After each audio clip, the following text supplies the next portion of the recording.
10ನೇ ತರಗತಿ ವಿದ್ಯಾರ್ಥಿಗಳಿಗೆ ಸ್ವಾಗತ. ನೋಡಿ, ನಿಮಗೆಲ್ಲ ಗೊತ್ತಿರುವಂತೆ ನಾಳೆ 30ನೇ ತಾರೀಕು ನಿಮ್ಮ ತೃತೀಯ ಭಾಷೆ ಹಿಂದಿ, ಥರ್ಡ್ ಲ್ಯಾಂಗ್ವೇಜ್ ಹಿಂದಿ ರಾಜ್ಯ ಮಟ್ಟದ ಪೂರ್ವ ಸಿದ್ಧತಾ ಪರೀಕ್ಷೆ 2 ನಡೆಯಲಿದೆ. ಆದ್ದರಿಂದ ಈ ಪರೀಕ್ಷೆಗಾಗಿ ಸಿದ್ಧಪಡಿಸಿದಂತಹ ಮಾದರಿ ಪ್ರಶ್ನೆ ಪತ್ರಿಕೆ 1 ಮತ್ತು ಉತ್ತರಗಳನ್ನು ಈಗ ನಾವು ನೋಡೋಣ. ಮೊದಲಿಗೆ ನಿಮಗೆ निम्नलिखित प्रश्नों के लिए 4 विकल्प सुझाए गए हैं. उनमें से सर्वाधिक उचित विकल्प चुनकर उसके संकेताक्षर सहित पूर्ण रूप से लिखिए ಅಂತ 8 ಪ್ರಶ್ನೆಗಳನ್ನು ಕೊಟ್ಟಿರ್ತಾರೆ. MCQ ನೋಡಿ. ಹಾರ್ ಶಬ್ದ का ವಿಲೋಮ ರೂಪ है. ಹಾರ್ ಶಬ್ದದ ವಿರುದ್ಧಾರ್ಥಕ ಯಾವುದು? ಜೀತ್. ಸೋಲು ಅನ್ನೋದು ವಿರುದ್ಧಾರ್ಥಕ ಗೆಲುವು ಅಂತ. ಇನ್ನು ನರ ಶಬ್ದ का ಸ್ತ್ರೀಲಿಂಗ ರೂಪ है. ನರ ಶಬ್ದದ ಸ್ತ್ರೀಲಿಂಗ ರೂಪ ನಾರಿ. ನರ ನಾರಿ. ನಿಮ್ನಲಿಖಿತ में से ಏಕವಚನ ಶಬ್ದ है. ಇಲ್ಲಿ ತಲೆ ಕೊಟ್ಟಿರುವಂತದ್ರಲ್ಲಿ ಏಕವಚನ ಶಬ್ದ ಯಾವುದು ಅಂತ ಕೊಟ್ಟಿದ್ದಾರೆ. ಚಟ್ಟಾನ್ ಅನ್ನೋದು ಏಕವಚನ ಶಬ್ದ ಇಲ್ಲಿ ತಲೆ ಕೊಟ್ಟಿರುವಂತದ್ದು. ಜಾಗನಾ ಶಬ್ದ का ಪ್ರಥಮ ಪ್ರೇರಣಾರ್ಥಕ ಕ್ರಿಯಾರೂಪ है. ನೋಡಿ, ಜಾಗನಾ ಅಂತ ಶಬ್ದದ ಪ್ರಥಮ ಪ್ರೇರಣಾರ್ಥಕ ಕ್ರಿಯಾರೂಪ ಯಾವುದು? ಜಗಾನ.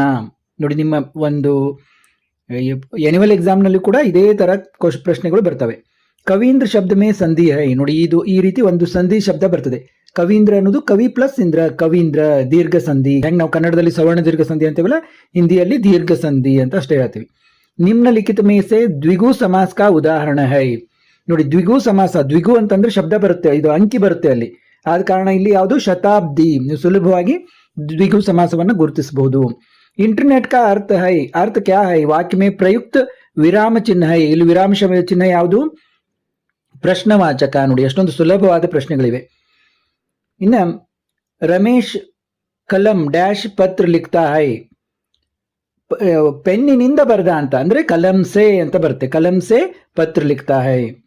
ಇನ್ನ ಇಲ್ಲಿ ತೆಳಗೆ ನೋಡಿ 8 MCQ. ಅದು ಈಗ 9ನೇದು ಏನ್ ಬರುತ್ತೆ ಅಂತಂದ್ರೆ, ನಿಮ್ನಲಿಖಿತ ಪ್ರಥಮ ದೋ ಶಬ್ದಕ್ಕೆ ಸೂಚಿತ ಶಬ್ದೋं के अनुरूप तीसरे शब्द का संबंधित शब्द लिखिए. ನೋಡಿ, ನಿಮ್ ಕನ್ನಡದಲ್ಲೂ ಕೂಡ ಇರ್ತದೆ ಇದು. ಒಂದು ಶಬ್ದಕ್ಕೆ ಅನುರೂಪವಾಗಿ 3ನೇ ಶಬ್ದಕ್ಕೆ ಬರೆಯಿರಿ ಅಂತ. ಇಲ್ಲಿ ತಿಮ್ಕೋಡಿ ಕಾ ಸ್ವಾದ್ ಕಡವಾ.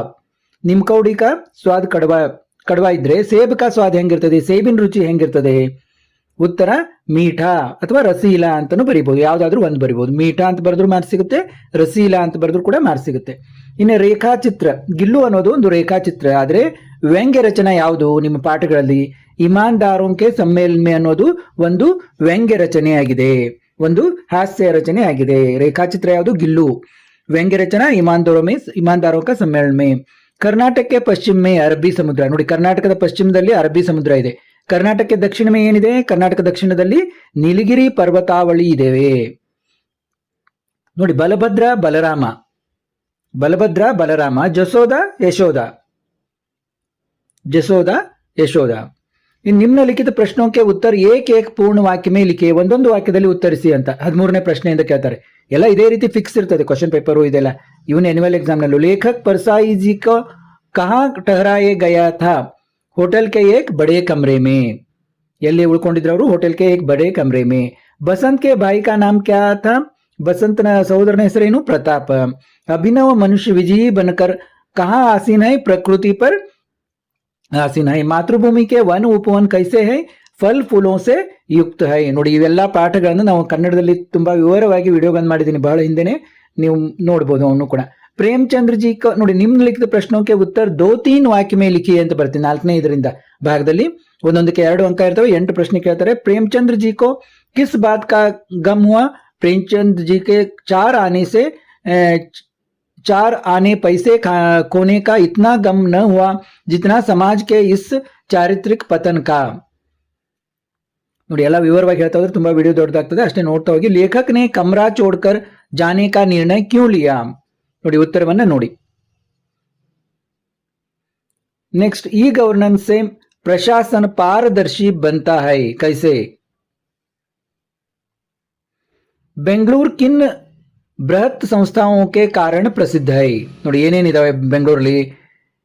HMT, ITI, ಇವೆಲ್ಲ BHEL ಇಂಥವೆಲ್ಲ ಇರೋದ್ರಿಂದ ಬೆಂಗಳೂರು ಪ್ರಸಿದ್ಧ ಇದೆ. ಕೃಷ್ಣ ಅಪ್ನಿ ಮಾತಾ ಯಶೋದಾ ಸೆ ಕ್ಯಾ ಕ್ಯಾ ಶಿಕಾಯತೆ ಕರ್ತಾ ಹೈ? ಅವ ಏನು ಶಿಕಾಯತ್ ಮಾಡಿದ ಕೃಷ್ಣ? ಇನ್ನು ಅಭಿನವ ಮನುಷ್ಯ ಕವಿತಾ ಕಾ ಆಶಯ ಸ್ಪಷ್ಟ ಕೀಜಿಯೇ. ಆ ಒಂದು ಕವಿತೆಯ ಆಶಯ ಏನು? ಅಭಿನವ ಮನುಷ್ಯ ಕವಿತೆ ಇದ್ದು. ಶನಿ ಕಾ ವಾಯುಮಂಡಲ್ ಕಿನ್ ಕಿನ್ ಗ್ಯಾಸೋ ಸೆ ಬನಾ ಹೈ? ಅಥವಾ शनिचार का अर्थ क्या है? अथवा धीमी गति से चलने वाला आकाश के गोल पर शनि ग्रह बहुत धीमी गति से चलता दिखाया देता है। ನೋಡಿ, पाठ में सत्य के स्वरूप को कैसे उजागर किया गया है अथवा शास्त्र में सत्य बोलने का तरीका कैसे समझाया गया है। ನೋಡಿ, ಇದರ ಪ್ರಶ್ನೆ ಮತ್ತು ಅಥವಾ ಪ್ರಶ್ನೆ. ಇನ್ನು ಗಿಲ್ಲು के ನೋಡಿ 5th ನಲ್ಲಿ ನಿಮ್ನಲಿಖಿತ ಪ್ರಶ್ನों के उत्तर 3-4 वाक्यों में लिखे. ನೋಡಿ, ಒಂದೊಂದಕ್ಕೆ 3 ಅಂಕ.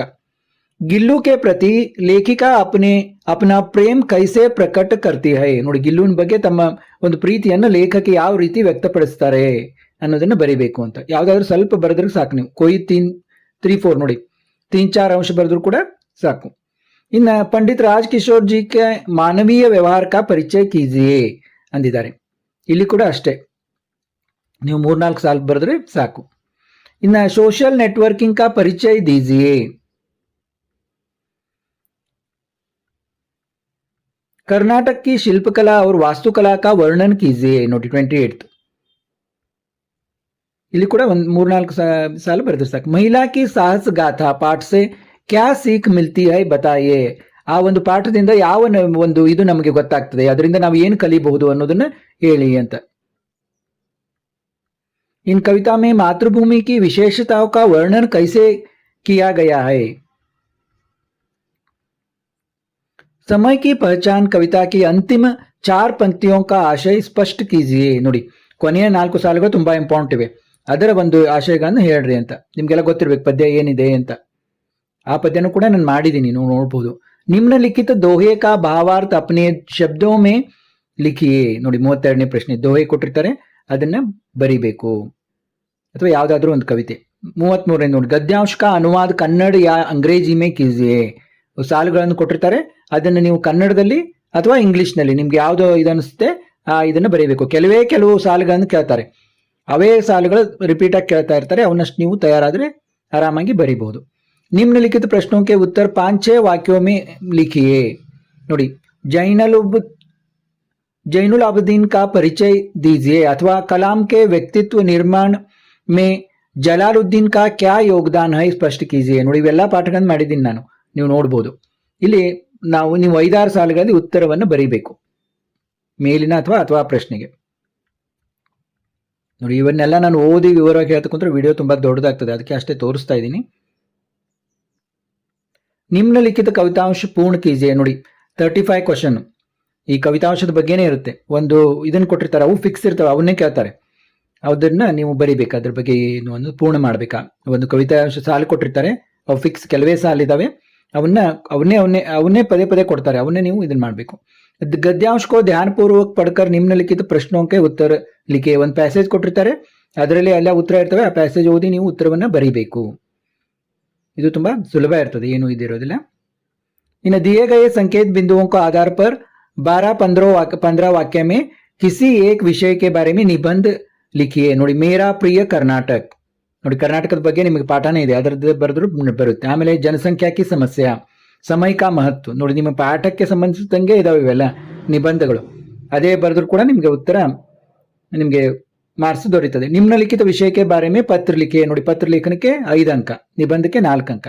ನೋಡಿ, ಚಂದ್ರಯಾನ್ 3 के बारे में बताते हुए मित्र ಅಥವಾ सहेली के नाम एक पत्र लिखिए. ಅಥವಾ ನಿಮ್ಮ ಗೆಳೆಯ ಅಥವಾ ಗೆಳತಿಗೆ ಚಂದ್ರಯಾನ 3 ಬಗ್ಗೆ ಹೇಳ್ತಾ ಒಂದು ಪತ್ರ ಬರೆಯಿರಿ ಅಂತ. ಅಥವಾ बड़ी बहन की शादी में भाग लेने के लिए 3 दिन की छुट्टी मांगते हुए अपने प्रधान अध्यापक के नाम एक पत्र लिखिए. ಅಂದ್ರೆ ನಿಮ್ಮ ಮುಖ್ಯೋಪಾಧ್ಯಾಯರಿಗೆ ನಿಮ್ಮ ಸಹೋದರಿಯ ಮದುವೆಯಲ್ಲಿ ನಾನು ಭಾಗವಹಿಸಬೇಕಾಗಿದೆ, ಅದಕ್ಕೆ ನನಗೆ 3 ದಿನ ರಜೆ ಬೇಕು ಅಂತ ಕೇಳಿ ಪತ್ರ ಬರೆಯಿರಿ ಅಂತ.